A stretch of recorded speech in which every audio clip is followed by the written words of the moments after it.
จากกันมาตั้งไกลป่านนี้เป็นเช่นไรรู้ไหมคิดถึงบ้านอยู่ก็ทรมาน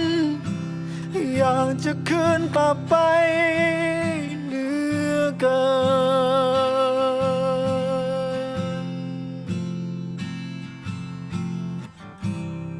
นที่ตรงนี้ก็มีแต่คนไม่จริงใจคบกับใครก็เจอแต่คนไม่จริงจังไม่เหมือนบ้านเรารู้สึกเหงามันอยู่คนเดียวทุกทีทั้งที่ตอนนี้ก็อยู่กับคนมากมายให้ทำอย่างไรอยากจะกลับบ้านแล้วพ่อจ๋าอยากกลับไปคิดถึงบ้านจังเลยลูกอยากจะกลับบ้านแล้วแม่เอ๋ยเจ็บจังเลยทุกคนเขาทำร้ายให้เจ็บปวดช้ำใจเกินทนอยากกลับไปบ้านเรา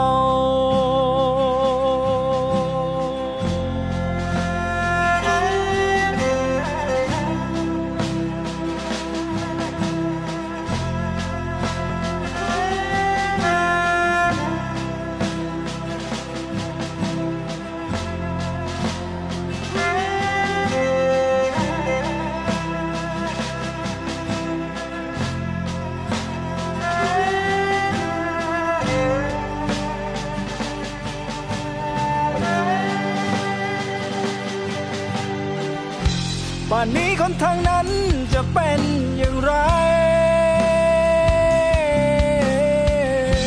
อยู่ดีใช่ไหมยังคงเฝ้าคอย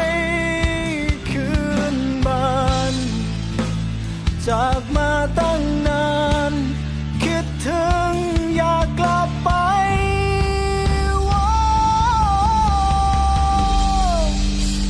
อยากจะกลับบ้านแล้ว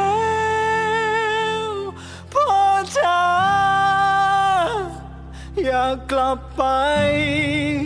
คิดถึงบ้านจังเลยลูกอยากจะกลับบ้านแล้วแม่เอ๋